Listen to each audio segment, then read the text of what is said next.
uma sequência de stories no Instagram, colocou o tema da adoção no centro dos debates nas redes sociais há algumas semanas. Ele começou a entender que eu só tinha uma guarda provisória que foi vencida e só tinha a promessa de uma guarda, de fato, efetiva. Quando ele sacou isso, ele viu que ele podia manipular a situação. Essa é a atriz e apresentadora Carol Nakamura, em uma série de vídeos publicados no final de maio no Instagram. Os vídeos foram uma resposta a seguidores que perguntavam por um menino de 12 anos que vivia com Nakamura e o marido, Guilherme Leonel, desde 2019. O casal teria conhecido a criança em um trabalho social na região do Lixão do Jardim Gramacho, região metropolitana do Rio de Janeiro. Segundo Nakamura, o menino não estudava e foi levado para a casa do casal com a autorização da avó. A criança tinha presença constante em postagens nas redes sociais de Nakamura e Leonel, que o chamavam de filho. Mas, segundo o casal, o garoto decidiu voltar a viver com a família biológica. Ele tem 12 anos de idade, a palavra dele, a opinião dele já vale. Eu não tenho a guarda dele. As postagens de Nakamura deram o que falar nas redes sociais. A atriz recebeu críticas pela exposição do menino, pela responsabilização da criança pelo acontecido e pelo acolhimento do garoto ter sido feito fora dos trâmites legais de adoção. Uma das opiniões que mais repercutiram foi a da comunicadora social e ativista Gabi Oliveira, que é mãe de 2 crianças adotadas. Para ela, os limites legais da adoção sempre devem ser respeitados. Caso contrário, pode haver grande insegurança para todos os envolvidos. Você não pode ir fazer uma ação social e voltar com uma criança. Se você encontra uma criança que está fora da escola, a primeira coisa que você tem que chamar é o conselho tutelar.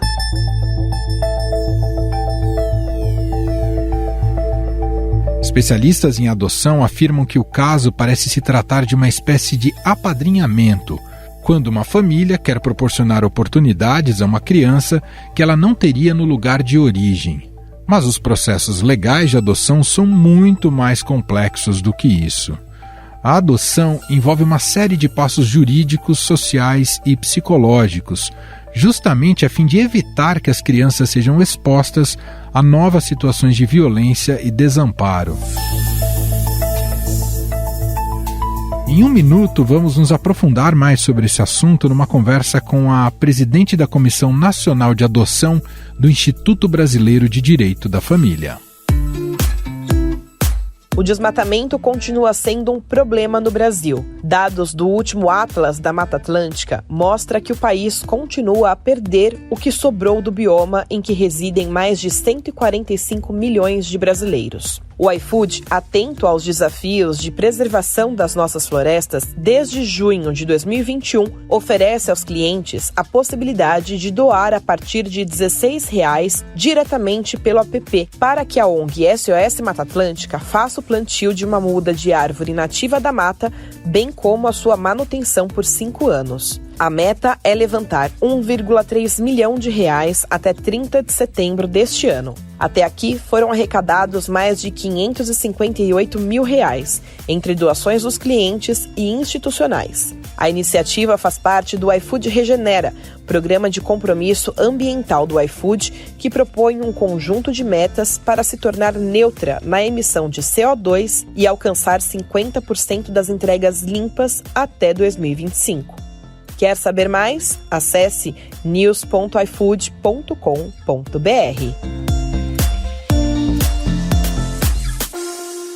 Estadão Notícias.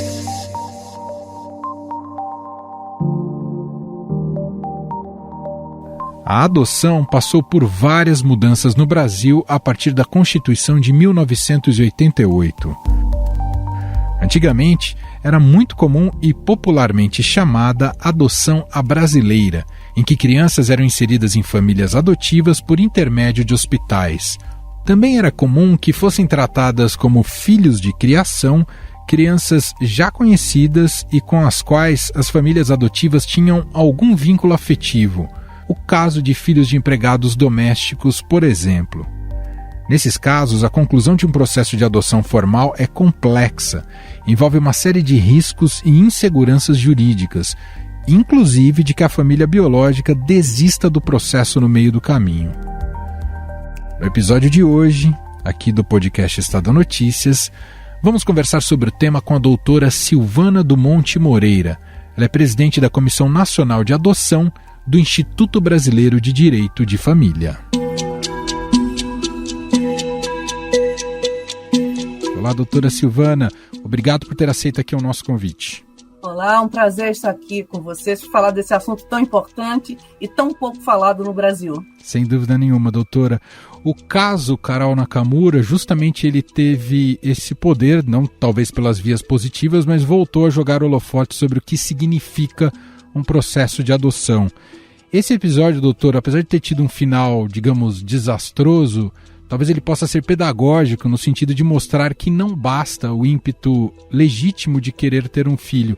E eu queria te perguntar justamente isso. Esse percurso, ele é mais longo e precisa ser mais bem fundamentado, tanto no aspecto jurídico quanto no afetivo e psicológico. Esse caso leva a essa reflexão, doutora? Com certeza. Quando você quer adotar, quando você tem esse desejo, né, tem que procurar uma vara da infância e da juventude para verificar quais os passos, né? Os passos estão no Estatuto da Criança e do Adolescente, mas é importante que você vá à vara da infância do local do seu domicílio. Então, lá você vai receber, geralmente, um requerimento, onde você vai juntar com cópias dos seus documentos, CPF, identidade, certidão de casamento ou nascimento, ou casamento com averbação de divórcio, atestado de rendimentos, declaração de bons antecedentes, se o juízo pedir, atestado de sanidade física e mental, certidões cíveis e criminais negativas. A partir da entrada desse processo, que dizem que é um processo administrativo e eu defendo que é um processo judicial, você passará pelo Ministério Público, que fará a aferição dos documentos. E aí você vai para o psicólogo judiciário e para o assistente social judiciário, que verificará a verdadeira intenção da adoção, que tem que ser fundada no desejo de parentar. Posteriormente, vai ao juízo, se estiver tudo certinho, você recebe o seu certificado de habilitação e entra no SNA, Sistema Nacional de Adoção e Acolhimento, a partir da data da sentença de habilitação. Não é certa a habilitação, você pode ser inabilitado. E a gente também tem os cursos que são oferecidos pelos grupos de apoio à adoção e, eventualmente, até pelas próprias varas da infância e da juventude. Doutor, o que a Karol Nakamura fez pode ser considerado ilegal?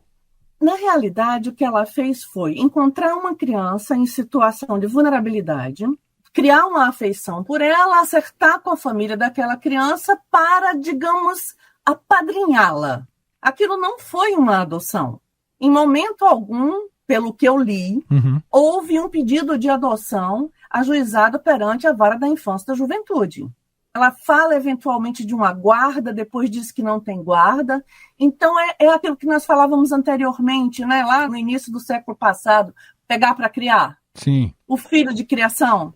Então eu acredito que seja uma similaridade com o que acontecia, né, no início do século passado. Quando se fala do termo guarda, que a própria Karol utilizou, qual que é a diferença de ter a guarda e, a senhora já muito bem explicou o processo de adoção, o que é a guarda do ponto de vista legal?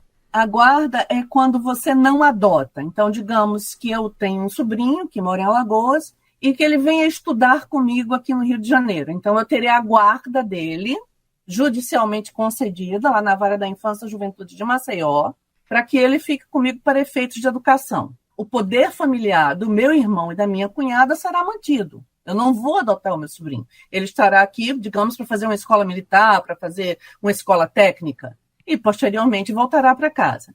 Geralmente, quem tem a guarda é avó, porque não podem adotar seus netos. Em tese, porque nós já temos até uma decisão do STJ concedendo a adoção para avós. Então, é preciso que a gente coloque esses parâmetros, né, que são mudados de vez em quando. E já a adoção, não. A adoção você recebe como seu um filho não gerado por você. Ela pode ser consensual, nos termos do artigo 50, parágrafo 13 do Estatuto da Criança e do Adolescente, ou ela pode ser de criança abandonada, de criança órfã, que aí segue todos os trâmites do Estatuto da Criança e do Adolescente. Nessa primeira hipótese, doutora, uma adoção só pode ocorrer quando é rompido por completo as ligações com a família biológica? Exatamente. A família natural, ela tem que ser destituída do poder familiar ou ter esse poder familiar extinto para que a adoção se proceda, porque quem adota substitui a família natural em deveres, obrigações, direitos, né? Tudo. Existe uma ruptura total do vínculo com a família de origem. Inclusive, na certidão de nascimento, nada consta com relação à adoção, a não ser para impedimentos matrimoniais.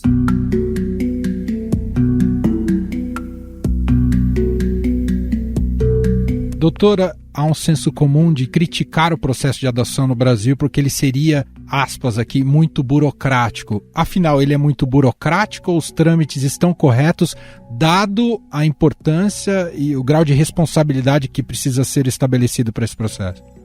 Os trâmites estão corretos, o que é feito é exatamente o necessário. A pessoa passa por um treinamento, uma capacitação, digamos assim, e posteriormente pelo psicólogo assistente social. É preciso saber se aquela pessoa que está adotando tem essa capacidade de parentar. Aí dizem, mas se você gera e pronto. Mas é diferente. O juiz vai te entregar um filho que já vem, uma criança que já vem de um abandono ou de um sofrimento assim incalculável, e tem que entregar para quem saiba e consiga amá-lo. O que acontece não é a burocracia, mas a falta de estrutura do judiciário. Nós temos, desde 2014, o provimento número 36, recentemente alterado pelo 116, que diz que temos que ter varas com especialização em infância e juventude. Apenas com esses dois itens. E o que é que nós temos no Brasil? Posso citar o caso do Rio de Janeiro. Nós temos infância, juventude e idoso. E assim por diante. As varas têm que ter psicólogo, assistente social e pedagogo. Eu posso te dizer que aqui no Rio nós não temos um pedagogo sequer, e na maioria dos estados brasileiros também não. O processo de habilitação, que é esse processo prévio que te dá o direito de adotar uma criança, tem que durar 120 dias. Olha, eu queria saber qual a comarca que cumpre esse prazo. E se pode durar até 240, desde que tenha uma decisão consubstanciada do juízo para fazer essa aprovação. Mas não existe essa decisão. Nós não temos psicólogos, nós não temos assistentes sociais, nós não temos pedagogos, nós não temos varas com competência exclusiva, nós não temos serventuários. Então, é o caos generalizado. E até eu critico isso com relação a dizer, todo ano, são 29 mil crianças e adolescentes em acolhimento, 32 mil habilitados, por que a conta não fecha? A conta não fecha porque o judiciário não anda. E porque criança e adolescente, apesar de, desde a promulgação da Constituição de 88, ter prioridade absoluta, nos termos do artigo 227, até hoje essa prioridade absoluta não foi conferida. É um sujeito de direito que não é tratado como sujeito de direito. Esse exemplo que você deu foi isso, pegar, levar para casa, é um objeto, né? É um sujeito de direito que a prioridade absoluta não o atingiu até hoje, lamentavelmente. A Carol, no seu discurso, teve um aspecto ali que chamou muito a atenção, em que ela faz críticas à criança. Queria te perguntar o quanto isso é perigoso no sentido de entender o processo de adoção, que muita gente acaba levando para a ideia de caridade e não tem entendido por completo a dimensão do que significa a parentalidade, né, doutora? Exatamente, Manuel. Se a gente quer fazer caridade, a gente doa 100 latas de leite para a instituição de acolhimento X, 100 fraldas descartáveis para a instituição de acolhimento de crianças e adolescentes com deficiência que praticamente não recebem visitações, nem o carinho, né? Não existe caridade adotando, não existe promessa adotando, não existe refazer laços matrimoniais adotando, porque é importante saber que criança não une. Filho, seja ele gerado ou adotado, a gente vai se dedicar muito a ele e o casal é a última coisa que a gente vai pensar. Seja ele homoafetivo, transafetivo, heteroafetivo, não importa. A adoção ela tem que ser guiada e fundada na vontade de parentar, de ser pai e pai, de ser pai e mãe, de ser mãe e mãe. Quer fazer caridade? Me liga. Eu vou te dar todas as instituições de acolhimento que estão precisando de ajuda nesse momento, e são muitas. Em relação à adoção tardia, o principal gargalo hoje, doutora? Primeiro, a gente não chama mais de adoção tardia. Quando a gente fala adoção tardia, parece que a criança foi esquecida no abrigo. Aí, tardiamente, vai ser buscada. A gente fala adoção de crianças mais velhas e adolescentes, né? Eu entendo que não seja exatamente o gargalo. Acho que até 8, 9, até 10 anos a gente consegue com facilidade a adoção, né? Nós temos inúmeros mecanismos de busca ativa no Brasil. Inclusive, o SNA agora vai ter esse mecanismo de busca ativa, além dos que a gente já praticava em grupos de apoio à adoção, sempre com muito êxito, com muito trabalho, muita dedicação. O ministro Luiz Fux ressaltou ainda a criação em breve de um banco de dados virtual com fotos e vídeos de crianças e adolescentes para facilitar a adoção. O acesso a esse banco de dados será permitido apenas com autorização judicial. Então, esse não é o grande gargalo no momento. A adoção de adolescentes perto da maioridade é problemática, sim. A gente dificilmente encontra. E adoção de grupo de irmãos. Esse é o grande problema, principalmente na situação socioeconômica que a gente está vivendo agora. Claro. A gente está vivendo uma crise financeira e econômica onde as famílias não têm condições de adotar 3, 4, 5 crianças. Então, realmente, a questão de grupos de irmãos fica difícil, mas nós temos a alternativa da adoção compartilhada. Digamos que são 6 irmãos, Emanuel adota 3, Silvana adota 3, a gente mora na mesma cidade. De 15 em 15 dias a gente vai a um cinema, vai a um teatro, e as crianças convivem, mesmo sendo os filhos de Emanuel de um lado e de Silvana do outro. Então a gente chama isso de adoção compartilhada. E isso tem dado muito certo. Que legal. Doutora, para a gente fechar, o que você diria para quem está nesse estágio inicial de tentar identificar se tem o perfil de fato para adotar uma criança? Sente esse ímpeto dentro, mas quer ter mais certeza de como percorrer essa jornada. O que você diria para essas pessoas? Primeiro, faça uma longa preparação, leia bastante. Nós temos livros maravilhosos, séries maravilhosas também, histórias de adoção. E verifica se você tem amor suficiente para dar uma criança que não foi gerada por você. Eu posso falar com experiência própria que gerar e adotar, o sentimento é o mesmo. O cuidado é o mesmo. O trabalho é o mesmo, a dor de cabeça é a mesma. Então, se você tem essa capacidade de amar, de acolher e de cuidar, tirando da cabeça que aquela criança não foi gerada por você, mas para você, você vai conseguir adotar. Mas leia muito, assista muitos filmes, muitas séries, porque ser pai e ser mãe, seja pela via natural, seja pela via adotiva, é um trabalho diário e eterno. Nunca vai acabar.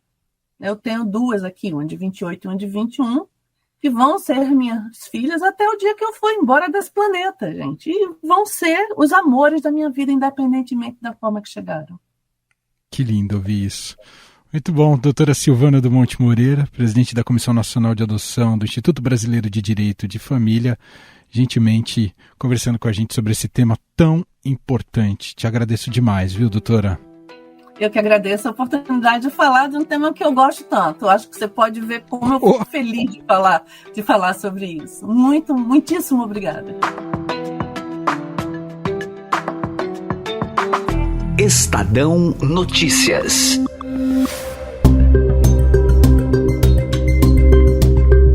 E este foi o Estadão Notícias de hoje, sexta-feira, 17 de junho de 2022. A apresentação foi minha, Emanuel Bonfim. Na produção, edição e roteiro, Jefferson Perleberg, Bárbara Rubira, Gabriela Forte e Gabriela Meirelles. A montagem é de Moacir Biasi. Escreva pra gente no nosso e-mail podcast@estadão.com. Um abraço para você, um ótimo fim de semana e até mais.